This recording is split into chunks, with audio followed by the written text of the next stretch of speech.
Salut, salut, bonsoir tout le monde, bonsoir à toutes, à tous, bonsoir Clébar, Bonsoir Émeric.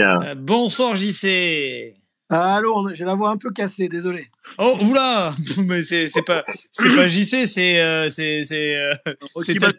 c'est ta Timonique là, qu'est-ce qui se passe? Ouais, j'ai un peu crié pendant le match, désolé. Ah, ça c'est pendant le match, juste cette voix? Carrément, ouais, ça m'a énervé un peu là. Ah, c'est l'âge là, ça te réussit pas, hein, Ouais, désolé. mon pauvre JC. Salut James. Salut. Moi, ça va, ma voix, elle est nickel, ça va. Toi, elle a jamais été aussi limpide, au contraire, ouais. Et les habits, il a plus d'habits, lui, par contre. Oui, c'est ça. Ouais, voilà. Par contre, il est beaucoup moins vêtu que JC. Mais bref.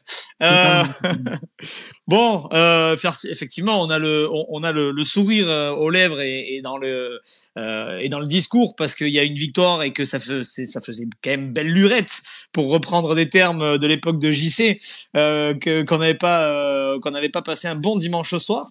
On va bien dormir ce soir parce qu'il y a 3 points. Bon, tout n'est pas parfait, bien entendu. Hein. Il y a beaucoup de choses sur lesquelles on va revenir pendant tout ce space. Mais on va pas faire non plus les fines bouches. C'est quand même bien. 3 points contre Rennes à la maison, avec ce scénario et avec ce but en fin de match. Ça fait quand même plaisir, Clébar, non? Je suis, pour être tout à fait franc, c'est un petit peu mitigé parce que cette victoire-là, c'est la deuxième victoire à la Beaujoire de la saison en championnat. Et ça, c'est que ça fait quand même très mal. Et puis, on y reviendra peut-être dans le space, mais bon, on a quand même entendu parler d'un entraîneur portugais. Et j'ai envie de te dire que si cette victoire-là fait qu'il vient pas, est-ce qu'on a vraiment gagné ce soir, tu vois? Ah oui. Je comprends ton message, mais on va le développer cet avis-là. JC, est-ce que tu es quand même content toi de cette victoire, de ces 3 points contre Rennes? Ouais, carrément. Alors après, je rejoins un peu l'avis de Clébar, c'est-à-dire qu'on reste mitigé par rapport à la prestation qui a quand même été dégueulasse. Si tu refais un peu le film du match, Rennes aurait mérité le point du match nul, clairement. Et à un de plus, c'est un peu intolérable, quoi. Donc c'est là où est un peu la colère dans cette victoire, content, mais en colère de ce qu'on a montré. À un de plus sur le terrain, c'est lamentable, voilà. Ouais. James, quel est ton avis toi sur ces 3 points de ce soir? Ouais, je rejoins JC sur le contenu. Maintenant, ça faisait longtemps qu'on n'avait pas vibré comme ça faisait longtemps qu'on n'avait pas un scénario aussi favorable pour nous. Et puis tout le contexte, hein, avec le craquage total des Rennais, la climatisation qu'a pris Kalimundo, le roof pour Sampaoli et le joueur Rennes, etc. Non, c'est pépite sur pépite. Vraiment, vraiment incroyable, vraiment incroyable. Ouais. Alors ouais, je vais aussi rejoindre un peu ton avis, James, et je vais rejoindre un peu l'avis de Clébar et de JC aussi, mais c'est vrai que le scénario du match fait que ben moi ça me régale quand même hein, un dimanche soir comme ça parce que il y a la chance qui sourit un petit peu, il y a des décisions qui vont un peu dans notre sens aussi, comment dire, il y a une scénario avec cette sortie de Karlgren à la fin qui est monstrueuse dans le mauvais sens du terme pour le coup. Et derrière, voilà, ce Kalimundo qui vient chambrer un petit peu le public, le but qui est annulé.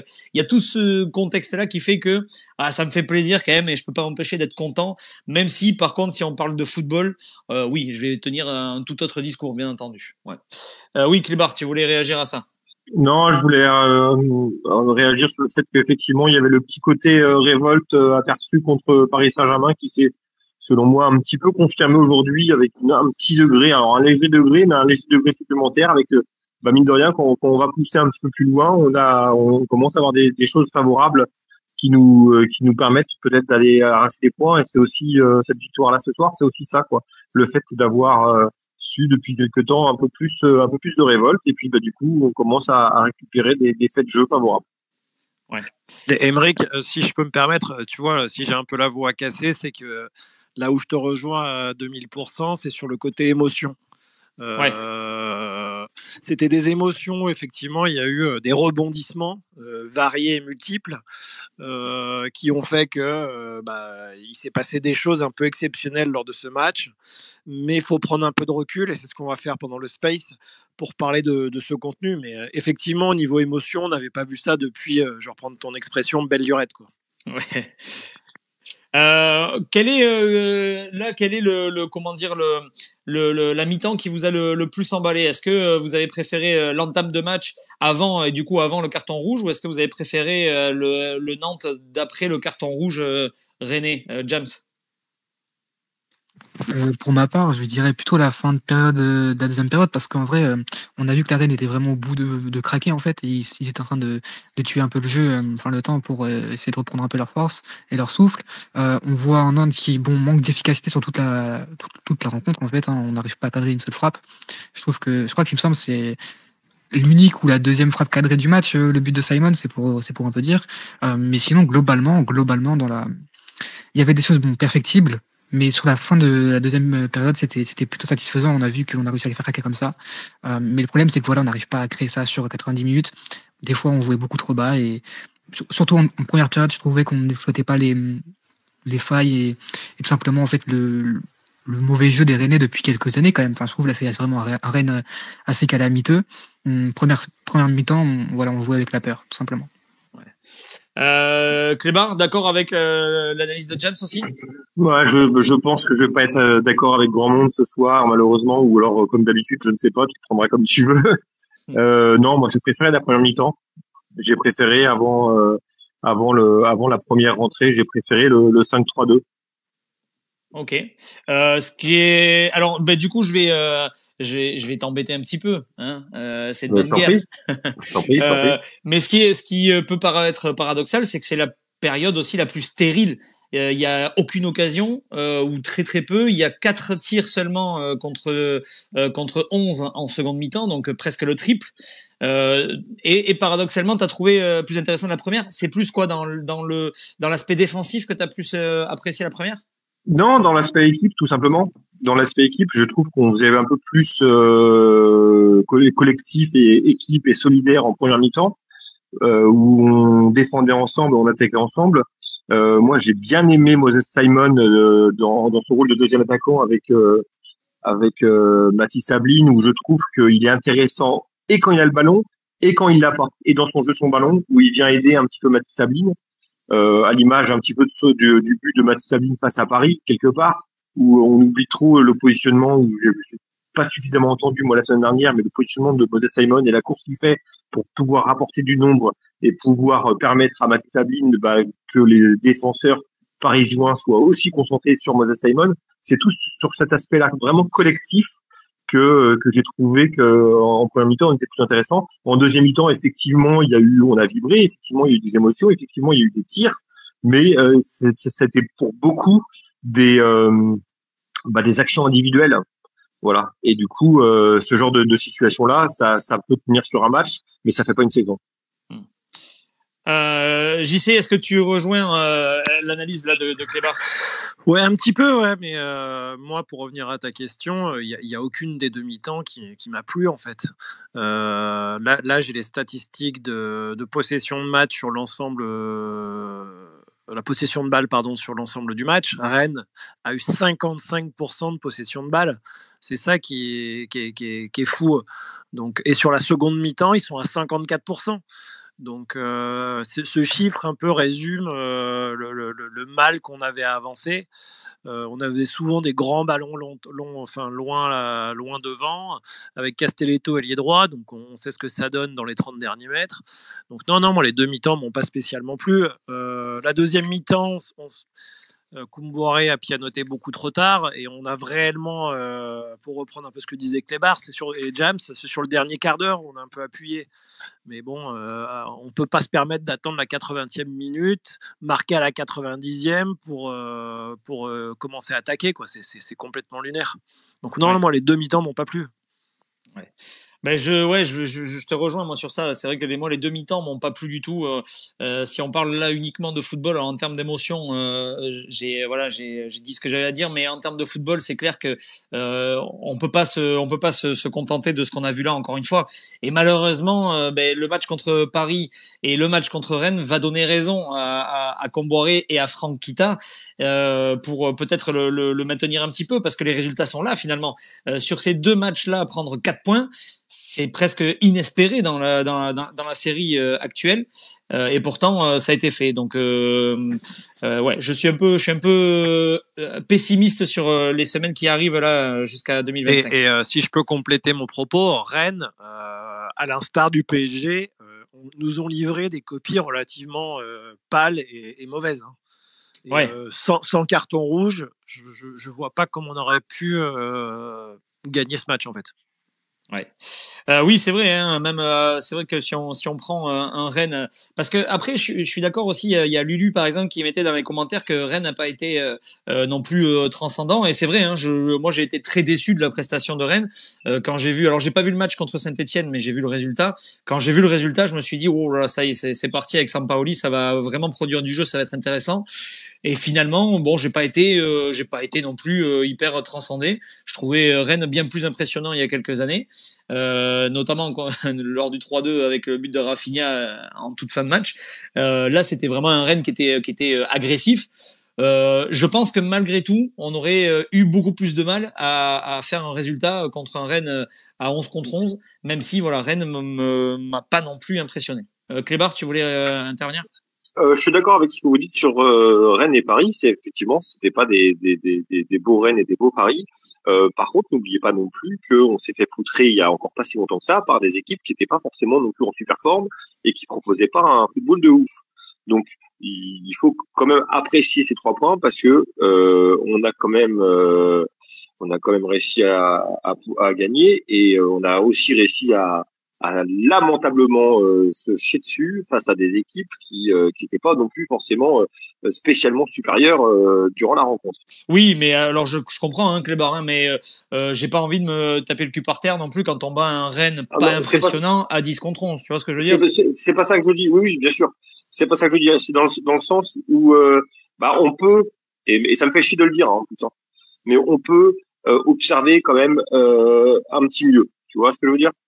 Oui, mais dans l'état d'esprit, dans le football, pour moi, c'est le néant total. Hein, y a rien. Je suis d'accord, mais j'ai tendance à penser que ça reste un départ. Oui, ah oui, complètement. Mais c'est ce qu'on dit avec JC. Oui, c'est ce qu'on dit avec JC, c'est qu'on apprécie le résultat. Après, en termes de football, on est vraiment pas loin d'une équipe qui produit 0 fond de jeu, quoi. Mais de toi à moi, Émeric, puisque personne nous écoute, est-ce que tu crois à mieux avec ce coach-là? Ah ben bien sûr que non. Non. En termes de football et même en termes de mental, je suis très étonné parce que je pensais pas du tout. Mais ça montre une chose qu'on sait depuis quelques semaines maintenant, mais c'est que le groupe a confiance en Comboiré, qui a un espèce de lien, un lien de père à fils qui s'est installé, ouais, affectif, voilà. Et ce qu'on a tous dit ici, c'est que Comboiré, il a ce côté où tu peux pas être méchant envers Comboiré, même si on a envie qu'il saute ou quoi que ce soit. Tu peux pas être méchant. C'est un mec qui respire tellement la sympathie, l'amabilité, la politesse, la gentillesse, tout ce que tu veux, que c'est compliqué de vouloir en terminer avec lui. Mais à un moment donné, on veut aussi des résultats et du football, quoi. Donc voilà. 100% ok. Mais après, bon voilà, ça en termes de foot, ouais, c'est voilà. Mais mentalement, voilà, oui, c'était pour terminer cette phrase-là. En termes de mental, je m'attendais pas à ce qu'il soit capable de renverser cette équipe, parce que là, effectivement, et là, je vais te rejoindre, Clébar.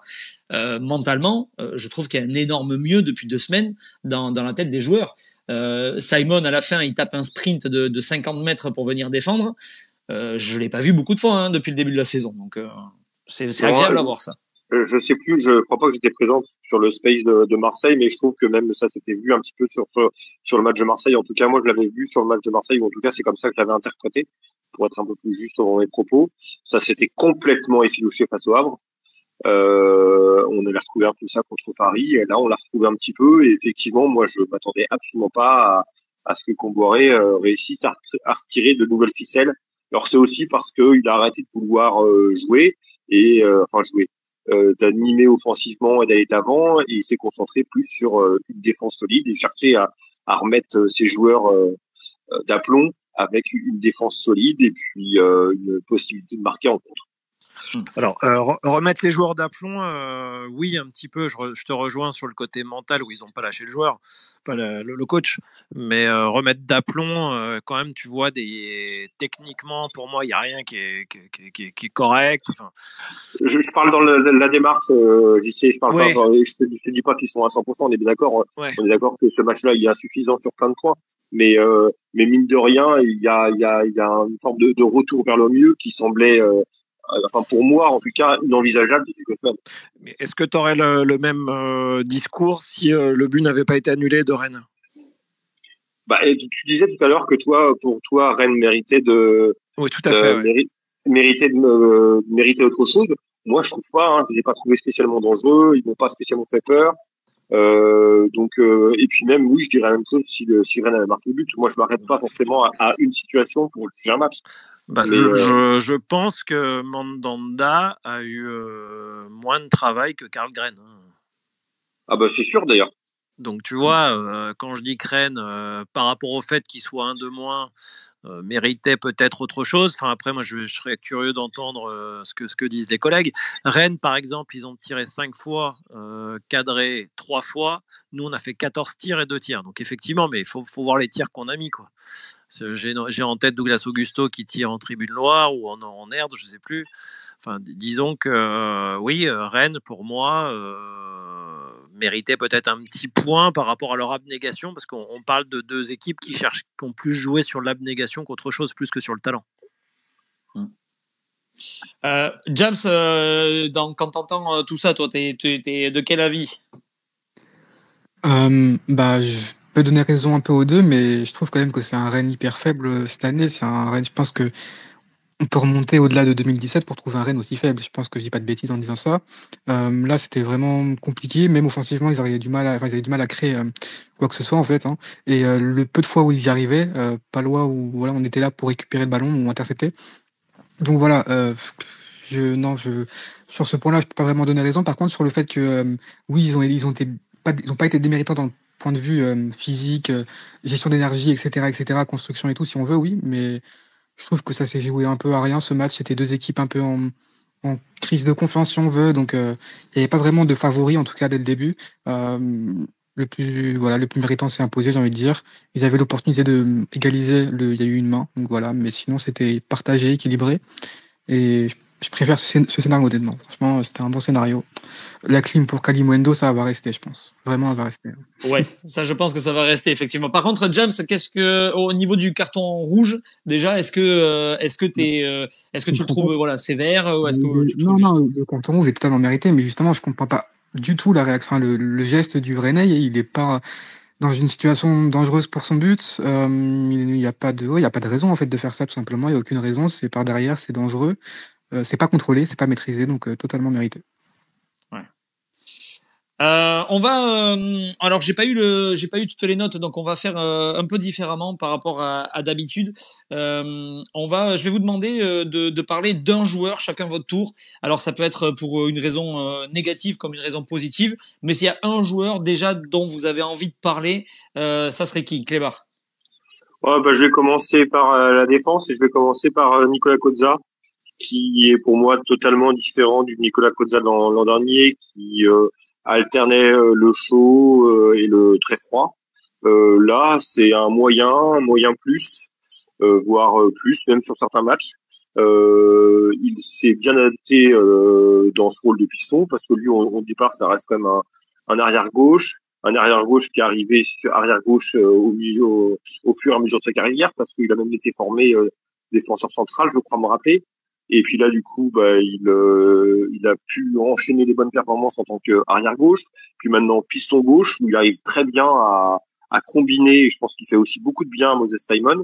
Donc, une vraie belle surprise. Et c'est dommage qu'il n'y ait pas d'option d'achat pour ce joueur-là, parce que il nous fait beaucoup de bien. Ouais. Alors tu sais quoi, je me suis dit quand je me suis dit qu'on allait faire comme ça pour les notes, je me suis dit tiens, moi je vais parler de Kozza parce que je pense que c'est pas le premier nom qui va sortir. Ben c'est c'est ton premier nom et c'est le premier nom des intervenants. Et dans ta goule, voilà, c'est tout ce que tu mérites. Ouais, allez, Clébar, mute. Allez hop, à dégager. J'ai mis mes notes au passage, au fait. Ah, ouais, je savais pas que tu allais faire ça, donc je vais mettre mes notes dans le space. Ouais, ça roule. Ouais, en commentaire, les notes de Clébar, on va les mettre. Après, si les autres voulaient les mettre aussi, on les mettra et puis on les relaiera.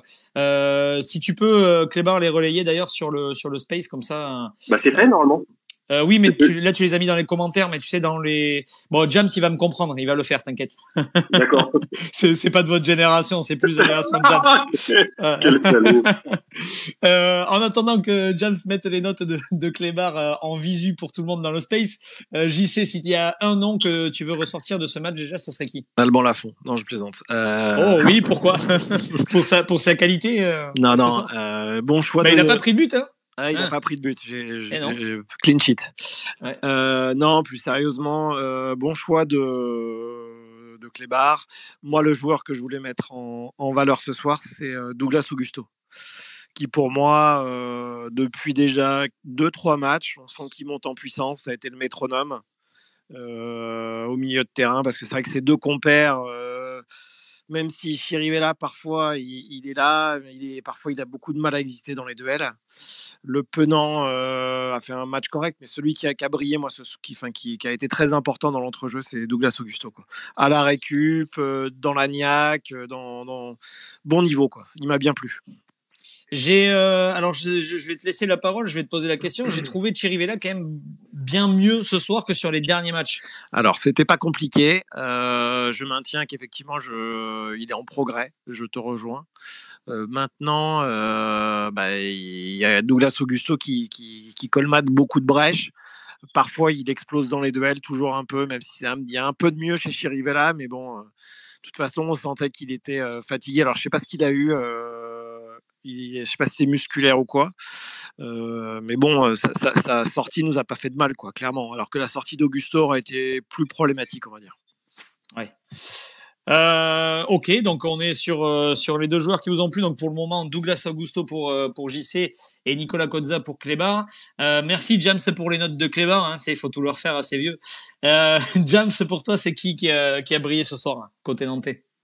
Pour ma part, ça va être Nicolas Palois, pas parce que ça a été le meilleur ou quoi, mais parce que je trouve que c'est celui qui mérite le plus mon admiration sur ce match, on va dire entre guillemets, dans le sens où on l'entendait pas vraiment à ce niveau il y a quelques semaines. Beaucoup le voulaient à la trappe, à juste titre parfois. Il y avait des matchs calamiteux de sa part. Mais là, à son âge, j'ai trouvé un match assez cohérent, beaucoup de bonnes interceptions. Il a fait 4 dégagements, je crois, assez importants, 90% de passes réussies. Non, je trouve qu'il a fait un match hyper complet.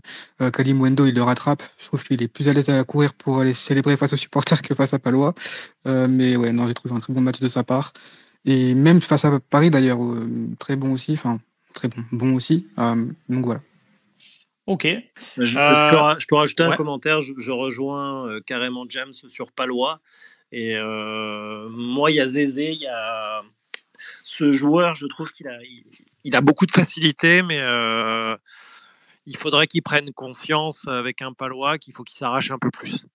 Parce que j'ai pas l'impression, je sais pas ce que tu en penses toi, Émeric, mais on sent qu'il a du talent, mais il a peur d'aller se faire mal un peu dans les duels. C'est ce que je ressens, moi, avec Zézé.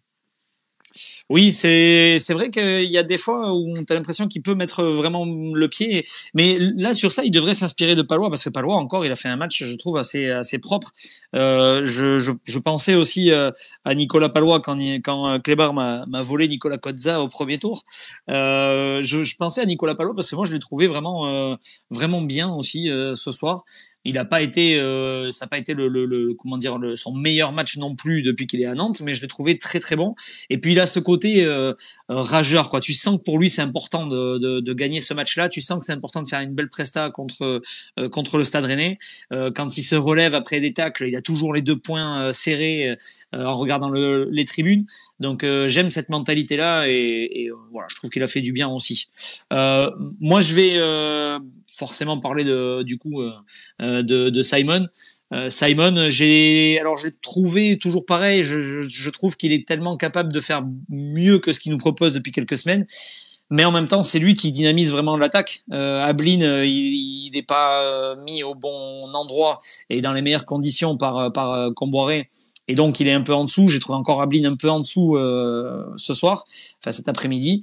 Mais Simon, je trouve qu'il est il amène toujours ce petit plus que les autres sur l'attaque. Et heureusement qu'on l'a. Et encore une fois, là, c'est lui qui nous délivre. Ça me fait penser à un but. Je sais pas si vous vous souvenez contre Lens, il avait mis le même but. On faisait match nul et il met un but comme ça aussi, magnifique.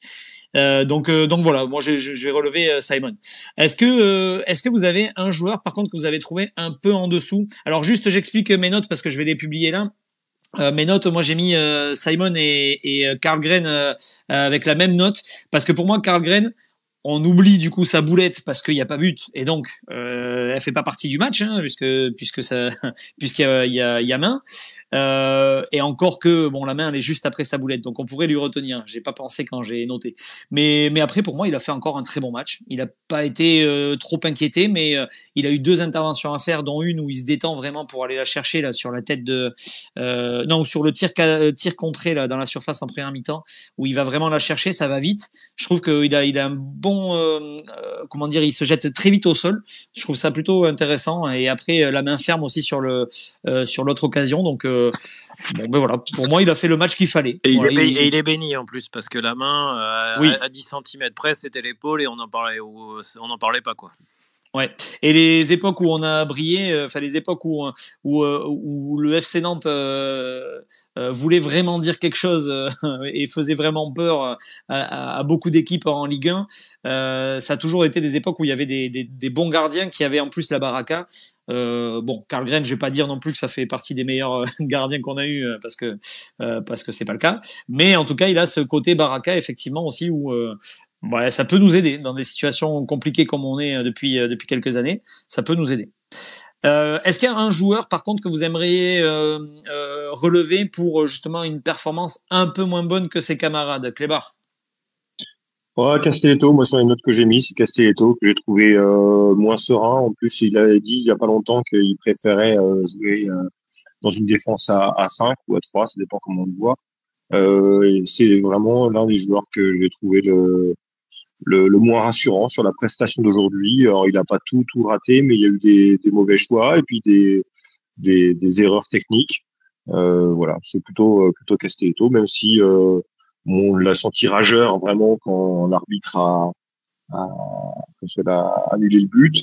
Et puis on peut espérer, enfin, en tout cas moi je pense que ça va avoir une vraie importance. On peut espérer que avec ce match nul face à Paris, que cette victoire face à Rennes, petit à petit, la plupart des joueurs qui semblaient la tête dans le fond vont commencer un petit peu à reprendre confiance, à regagner en sérénité, et puis que dans les semaines et dans les mois à venir, on retrouve un Castelletto digne de ce nom.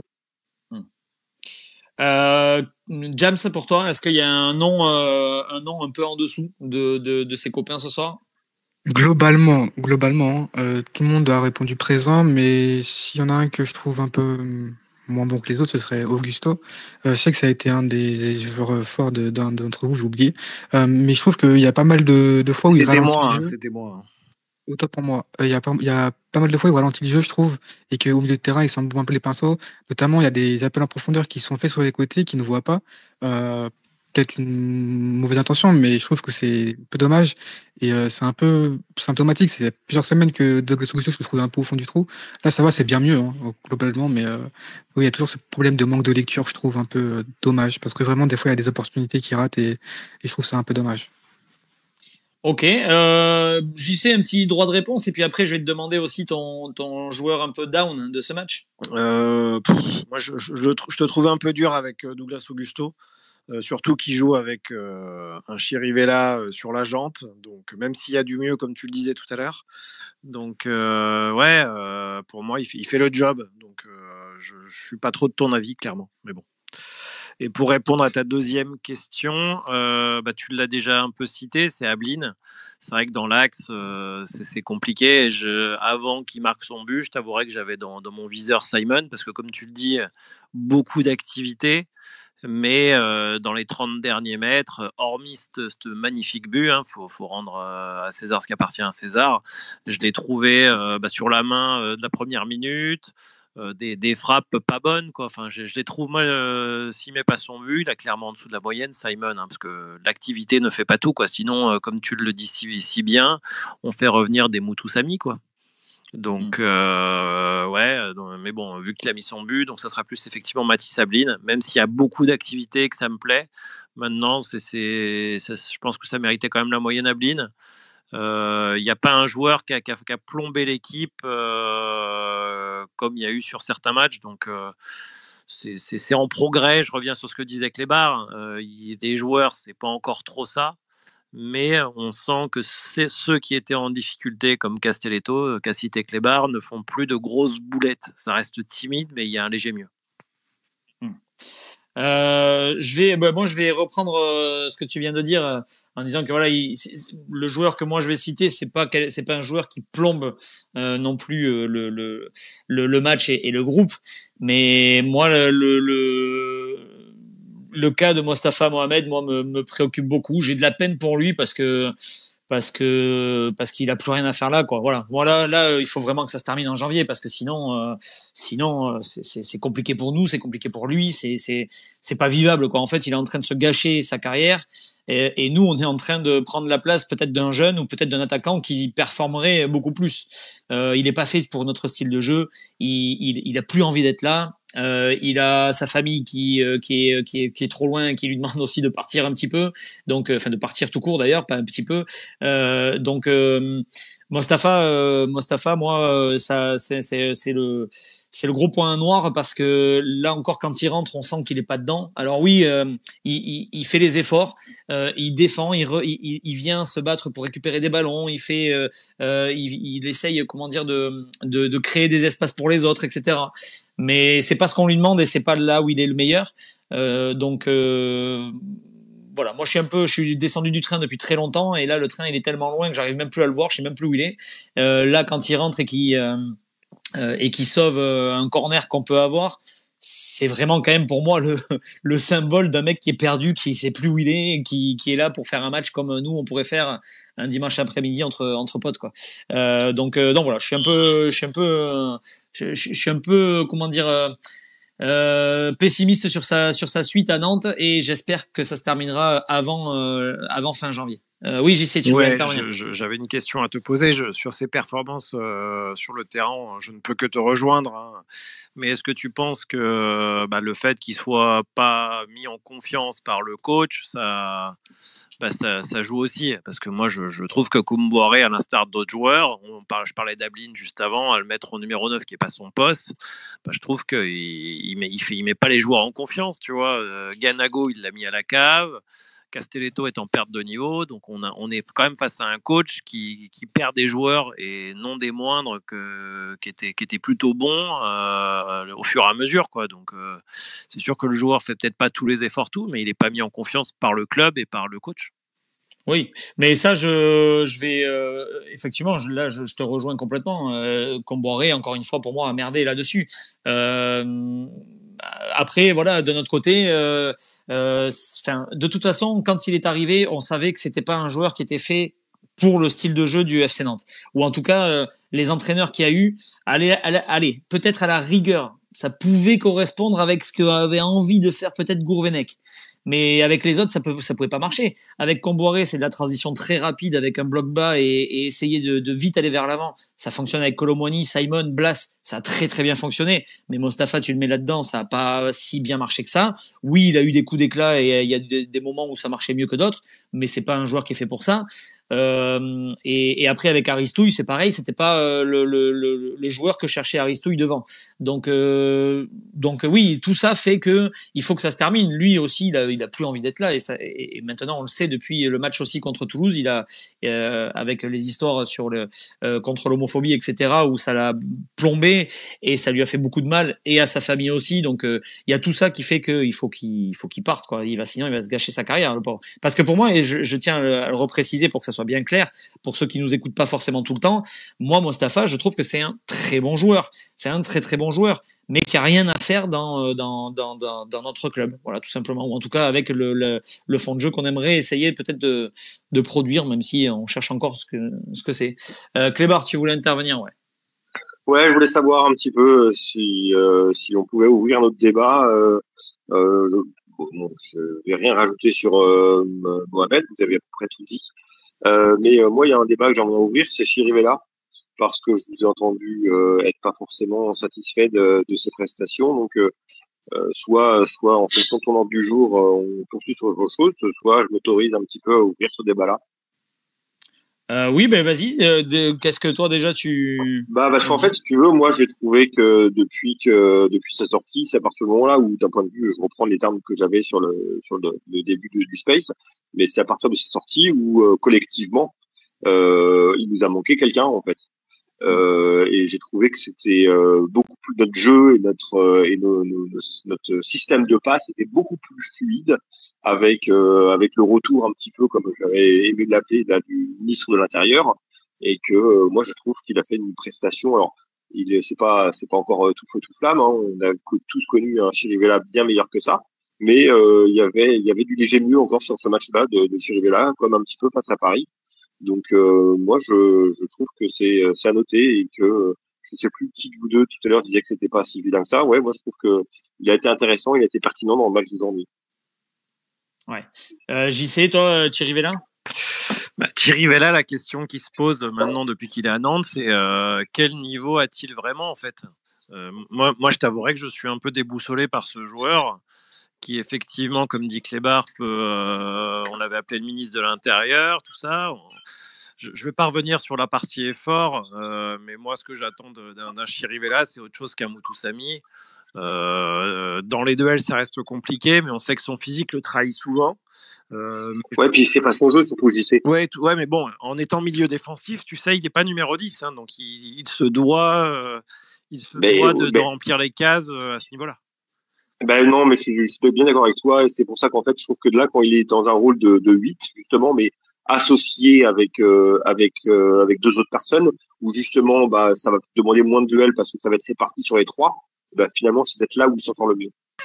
T'as raison. Alors, mais Chirivella, c'est un joueur, c'est un peu un castellano, à ce que je disais là. Moi, j'ai du mal à savoir quel est vraiment son niveau. Il peut te faire des très bons trucs. Techniquement, c'est qu'il est fin, mais je pense qu'aussi, à l'instar de certains joueurs, il était peut-être au bout de son aventure nantaise. Par contre, que émotionnellement, il soit complètement émoussé par son aventure nantaise, fait, ouais. Ça, je le remets pas du tout en question. Ça, je pense que ça pèse énormément, et peut-être que si on faisait 5 matchs avec 5 victoires d'affilée, c'est un joueur qui pourrait retrouver un peu plus de sa superbe. Mais malheureusement, mais bon, moi, c'est un joueur que j'adore. Hein. Mais en tout cas, sur ce match-là, je l'ai pas trouvé du tout vilain, et même plutôt intéressant, et je trouve qu'il a changé sa sortie à parasiter l'équipe. Moi, je dirais pas jusque-là à dire qu'il a parasité l'équipe. J'ai trouvé, comme on disait avec Aymeric, en progrès par rapport à des prestations dégueulasses qu'il a pu nous faire, notamment contre le Havre, où faut pas oublier si on prend un but à la 2e minute, il est pour lui, quoi. Et aussi la fond sur la parade ratée. Et James, pour finir sur Chirivella? Ouais, non, globalement, il est en dessous de ses dernières saisons, mais là, c'est un peu comme Augusto, j'ai trouvé. C'est-à-dire qu'il y a mieux à faire, en fait. C'est dans la construction, dans la vision de jeu, il y a mieux à faire. Après, ils sont pas non plus calamiteux, et on a connu pire au début de saison, notamment, surtout Chirivella. Mais oui, je rejoins ce qui a été dit, en vrai. J'ai pas grand-chose à ajouter. Ok, on va en profiter après pour répondre aussi aux commentaires qu'il peut y avoir. Donc Rudolf, par exemple, qui est très étonné du 5,5 que j'ai mis à Amiens. Alors, tu peux mettre Clébar aussi dans le lot, hein, je vais l'entraîner avec moi. Hein. Mais je crois que tu as mis la même note, il me semble, Clébar à Amiens, non? Tu as mis 5,5, il me semble. Ah, est-ce que Clébar, tu es avec nous? Oui, je crois que j'ai mis ça, ouais. Okay. 5,5, c'est pas un mauvais match, 5,5. Après, non, alors pour te dire, c'est Rudolf sur les commentaires qui met non mais sans déconner, sur France Bleu l'Océan, ils l'ont déchiré tellement il était mauvais. Aymeric, tu déconnes, il me dit. Bon, moi je donnerai mon avis après. Alors il me dit dans Aristouille. Alors c'est pas, alors Rudolf, je vais te répondre directement à ça. C'est pas la première fois qu'on essaye de jouer la carte comment dire de l'émotion en me mettant Aristouille. Aristouille, il y a des choses sur lesquelles j'étais pas d'accord. C'est dans dans 99% des choses dans lesquelles je suis d'accord avec lui. Après, je peux avoir des désaccords avec lui. Et sur France Bleu Loire-Océan, je vais te dire, je suis content d'être en désaccord avec eux sur certains points. Clébar, ouais, vas-y, sur 5,5 du coup. Non, je comprends pas pourquoi ils l'ont déchiré. Moi, je l'ai trouvé intéressant défensivement, intéressant. On n'a pas pris de but, intéressant offensivement. Il a porté avec Chirivella qui était plutôt sur ce côté-là aussi des fois. Et puis non, enfin, là, franchement, ou alors j'ai loupé des trucs, mais moi, je l'ai trouvé plutôt pertinent et puis plutôt cohérent. Et puis dans le move de l'équipe. D'ailleurs, on a fait le tour tout à l'heure. Et puis, est-ce qu'il y a un joueur qui nous a interpellés il me semble que personne n'a cité Chirivella. Donc, Amiens, tu veux dire? Amiens, oui, pardon, Amiens. Ouais. Non, ouais. Bon, après pour te répondre sur ça, alors je réexplique le concept. On note par rapport au match. Hein, c'est pas sur l'ensemble de leur œuvre depuis qu'ils sont à Nantes, etc. C'est vraiment match par match qu'on note. Moi, j'ai trouvé qu'il a fait une prestation correcte. 5,5, c'est correct, sans plus. Ça veut dire qu'il a fait le taf sans faire plus, sans faire non plus de conneries. J'ai pas le souvenir. Alors peut-être que tu vas nous rafraîchir la mémoire et peut-être qu'il y a des conneries qu'on a zappées. J'ai pas eu la sensation qu'il ait fait de conneries. Sur son côté défensivement, j'ai trouvé qu'il a été bon. Offensivement, il a apporté quelques petites choses, notamment sur des percussions et des centres. Il y a 2-3 centres où il prend de vitesse le latéral gauche là qui est pas mauvais d'ailleurs. René là avec la couleur, enfin qui a les mèches blondes là. Je préfère. Non, celui l'autre là qui est merde, c'est peut-être pas le latéral gauche, mais celui qui est Osgard. Merde, comment il s'appelle? Ah non, c'est le show lui, non? Non, c'est le petit avec tu sais les mèches blondes là sur dessus là. Alors, je sais pas, moi je regarde pas trop les mecs qui ont des cheveux, hein, mais. Ouais, c'est ça. C'est pas ce qui te plaît, c'est ça? Non, je plaisante. Non, bah alors après Rudolph, ouais, sur le match d'aujourd'hui que France Bleu Loire-Océan il l'est défoncé. Ok, après France Bleu Loire-Océan, attention, hein, c'est pas non plus. Enfin, moi c'est pas Guardiola ou Ancelotti. Hein, je vais pas me dire alors France Bleu Loire-Océan il pense ça, donc je vais penser ça. Non, j'ai un avis bien plus tranché sur des questions. Opta par exemple, ils lui mettent 6,9. Opta, c'est la référence des statistiques et des données sur le monde du football. Donc 6,9, c'est une bonne note pour le coup. Donc là même je trouve qu'ils sont un peu trop généreux à mon goût. Mais 6,9, ça fait partie des meilleurs avec Kodza qui est à 7. Donc je comprends pas trop pourquoi ils l'ont déchiré. Honnêtement, faut me rafraîchir la mémoire parce que c'est lui qui est peut-être oublié des trucs. C'est lui qui est l'homme décisif du match d'une certaine façon en se faisant cisailler. Ouais. Donc voilà, ouais, oui, offensivement, ouais aussi, ouais, offensivement, je le trouvais aussi intéressant. Je pourrais essayer de te ressortir deux trois périodes, 2-3 minutes de jeu où il a été intéressant, parce que je l'ai trouvé, oui, plutôt intéressant. Voilà. Bon après, attention, hein, j'ai pas dit que c'était l'homme du match ni rien. Hein. 5,5, c'est une note moyenne qui tire vers le bien, mais c'est une note moyenne. Il n'y a pas non plus de quoi se taper le cul par terre, encore une fois. On va avancer parce qu'on va pas faire non plus tout un débat sur Kelvin Amiens. Hein. C'est pas non plus l'objet de ce soir. On regarde un petit peu, on va se projeter sur le calendrier. Mike, je peux me permettre juste, on n'a pas parlé du coach. Je sais pas s'il y a quelque chose à dire. Ben vas-y, si tu le relèves, c'est que tu as peut-être un truc, vas-y. Non, de quel coach on parle, de celui qui part ou de celui qui arrive? J'aimerais bien savoir justement. Non, moi j'étais encore très agacé par le coach Koumboiré. À la rigueur, je peux pourquoi pas un peu comprendre qu'on attaque le match en 5-3-2 avec 2 éléments offensifs, mais quand il y a eu le carton rouge, je me suis dit, mais j'y croyais pas un seul instant, ce serait bien de faire rentrer un attaquant à la mi-temps. Il s'est rien passé jusqu'à la 60e où Mohamed est rentré. Rennes a eu plus de possession de balles en seconde mi-temps, ce que je disais tout à l'heure, 54-46. Et on a commencé vraiment à pousser dans les 10 dernières minutes. Mais la victoire de ce soir n'est pas due à un schéma qu'il a travaillé en entraînement. Hein. Enfin, remarque, donner la balle à Simon et je me débrouille. Mais encore une fois, il n'y a rien dans le fond de jeu. Et moi, Koumboiré m'a encore une fois énormément déçu. Et avec ce coach, je me dis qu'on ne pourra jamais rien faire, quoi. Je m'attendais à avoir du Guirassy, du Ganago. Il te fait rentrer Thomas, qui a fait pour le coup plutôt une entrée correcte. Mais Koumboiré, malgré la victoire, a montré encore une fois un fond de jeu dégueulasse. Et je suis catastrophé que cette victoire puisse lui permettre de rester. Enfin, voilà ce que je voulais dire, moi. Je ne sais pas si vous allez réagir par rapport à ça, mais très heureux de la victoire, mais ce n'est pas la victoire de Koumboiré, celle-ci. Hein. Ouais, non, mais c'est vrai que Comboré, on en a un petit peu parlé en tout début de Space, donc moi j'ai pas grand chose à rajouter. C'est un mec que j'aime profondément, vraiment, l'homme. Par contre, voilà, pour moi, il est temps que ça se termine et j'espère que ça va se terminer là aussi très rapidement. Clébar, ouais. Ouais, moi je suis pas sûr de porter le même regard parce que parle en portugais, s'il te plaît. Là, demain. Non, moi je suis pas sûr de porter le même regard parce que j'entends tout ce que dit JC dans le temps et j'ai tendance à être d'accord. Après, je pense qu'il fait aussi avec l'état émotionnel des joueurs actuellement. Alors, je précise ma pensée, l'état émotionnel des joueurs qu'il a mis, hein, dans quel état il les a mis. Donc, ça reste lui le responsable et lui le coupable quelque part. Donc ça, on est d'accord. Par contre, à partir du moment où il avait tous les joueurs qui étaient au fond du trou, il fallait réussir à trouver des ressources chez les joueurs, de titulariser Patrick Karlgren. On aurait tous aimé qu'il le fasse plus tôt. Il l'a fait, ça a été positif.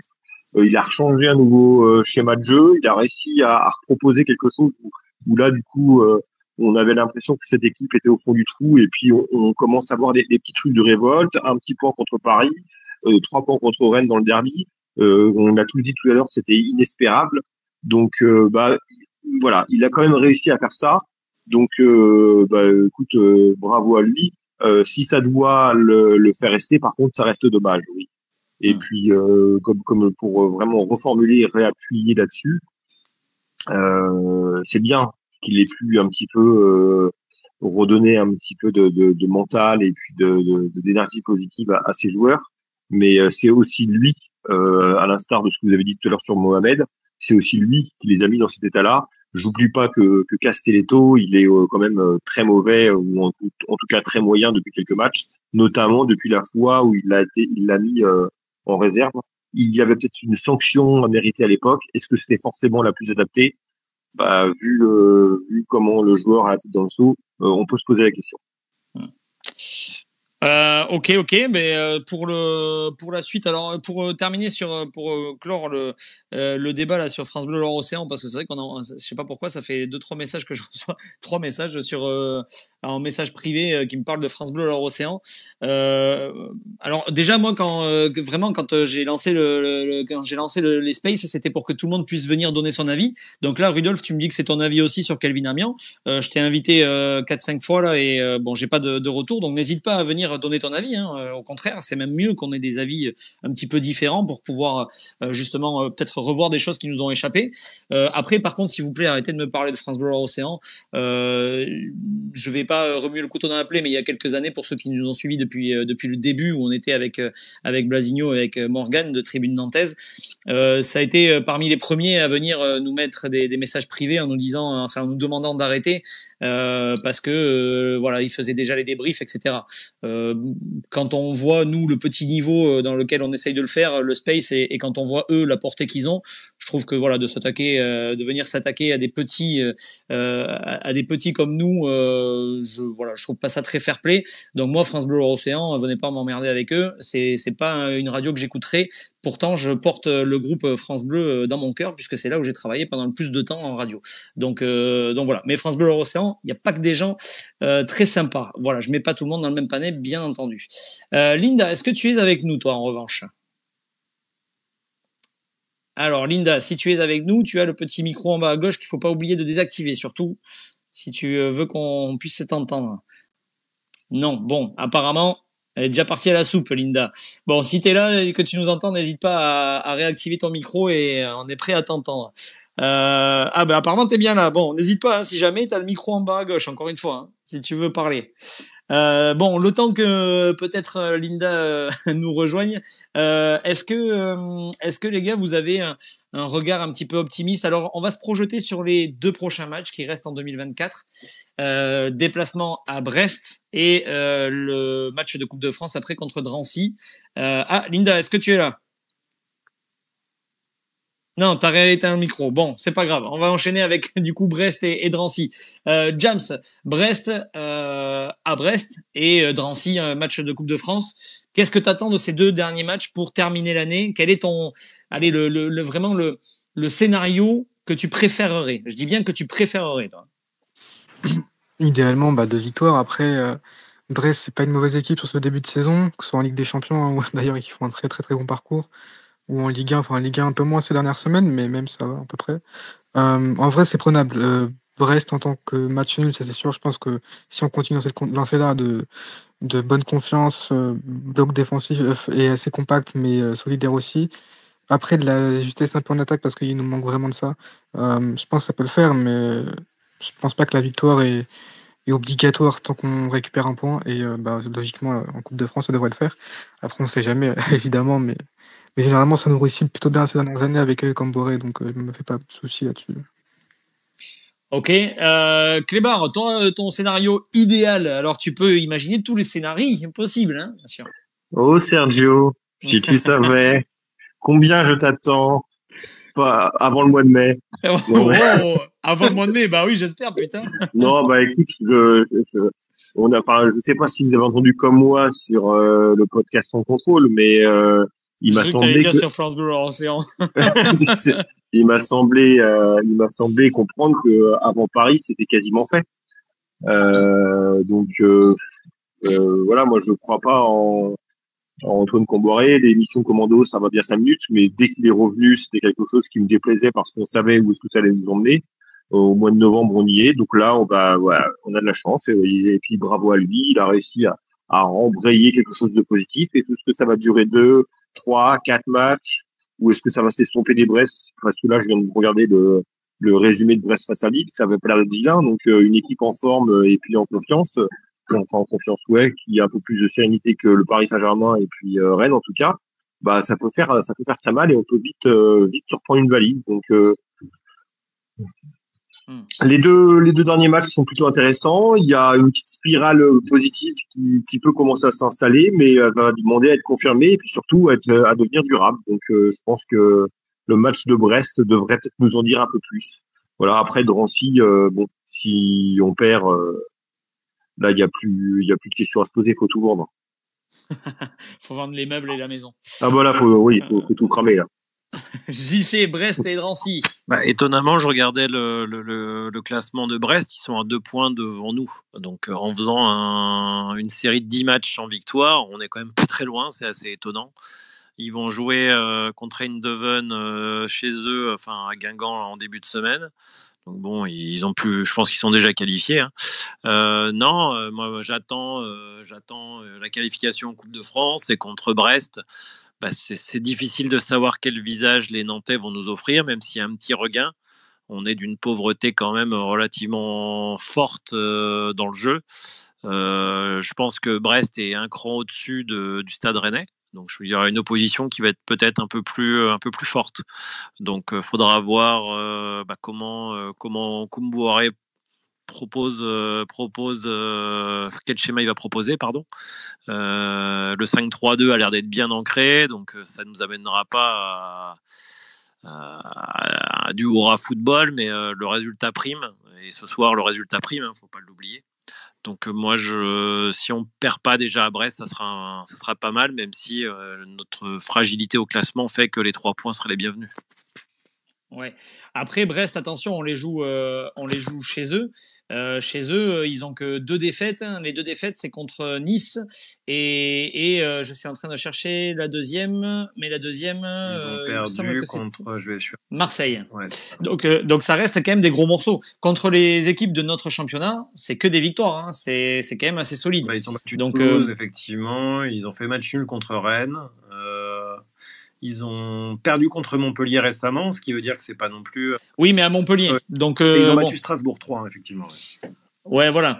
À domicile, ça gagne contre Strasbourg, ça gagne contre Le Havre, ça gagne contre Toulouse. Ça, c'est des équipes de notre championnat, hein, malheureusement, mais bon, Et juste pour cas, conclure mon intervention, j'espère, et on l'a déjà un peu évoqué depuis qu'on débriefe, j'espère que certains joueurs qui étaient en souffrance, voire plus, la victoire va leur redonner un peu plus la banane et se dire finalement la spirale est un peu cassée et on va pouvoir faire quelque chose de plus sympa parce qu'il y a ça aussi qui compte. Hein. La victoire, même si elle est vilaine, ça donne plus de sourire à l'entraînement. Même si je vois pas trop le fruit du travail de l'entraînement, mais ça va redonner un peu de morale à des joueurs qu'on avait gravement besoin. James, toi, non, tu nous as dit. Est-ce que, par contre, j'ai pas souvenir de ta réponse sur Brest. Est-ce que Brest, toi, il faut quoi? Il faut gagner ou un match nul, tu signes aussi? Je t'avais répondu, je t'avais dit que personnellement, le nul était jouable dans la lancée de ce qu'on a fait là sur ces 2 derniers matchs, pardon. Après la victoire, pas trop en demander non plus, ce serait bien, mais le nul, je pense qu'on peut le faire déjà, c'est jouable. Ok, bon, on va clore ce space. Juste pour terminer sur Pierre Aristouille, parce que c'est pareil, Pierre Aristouille, il y a des choix qu'il a fait avec lesquels j'étais pas d'accord. Hein. Pierre Aristouille, il a mis Moutoussamy capitaine. Je serais pas allé jusque là, même si j'étais un de ceux qui défendaient un tout petit peu Moutoussamy. Donc, Clébar, ouais, vas-y, avant de fermer la page. Juste là, parce qu'on est en fin de space, je voulais juste profiter de ce petit temps qui m'était offert pour dire que je ne me faisais plus trop chambrer vis-à-vis de Sorba Thomas. Que quoi, pardon? On t'a pas chambré? Sur Sorba Thomas. Sur Sorba Thomas. Il a été pas mal ce soir. Oui, bon, après. J'y suis OK. Ouais. Il a testé des trucs dans la banque qu'il n'avait pas testé avant. Oui, je suis d'accord. Mais en attendant, on le voit plus trop. Ouais, oui. Mais ça fait partie des joueurs que Aka veut plomber. Hein. Attends, Clébar, t'es en train de nous dire que t'es d'accord avec les choix de management de Comboiré et que tu prêches en même temps pour son départ et l'arrivée de Conceição. Pas du tout. Je suis en train de dire que je suis d'accord avec France Bleu, l'Océan, rien à voir. Ouais. Et ça fait 2 fois que tu évites par gentillesse et par amitié comment dire le fait que je te bannisse de ce space. Je sens que le bouton il commence à se rapprocher là. Ouais, d'accord. Bon, on a gagné. Après, écoute, vas-y, hein, France Bleu Océan, vu le niveau, t'as largement le niveau, hein, je vais te dire. Mais quelle enflure ce mec. On a gagné, on se détend. Bon, allez, on va rester sur ça. Alors moi je serai pas là pour le prochain space, mais je vous fais confiance pour faire un space de qualité, ça y a pas besoin avec la victoire que ce soit de qualité et avec la victoire, exactement. Bonne semaine à tous, bonne fin de dimanche. Ouais, merci à tout le monde et malgré nos commentaires, on est content des 3 points. Exactement. Salut Jam, salut Clébar, salut JC. Bonne semaine. Salut tout le monde.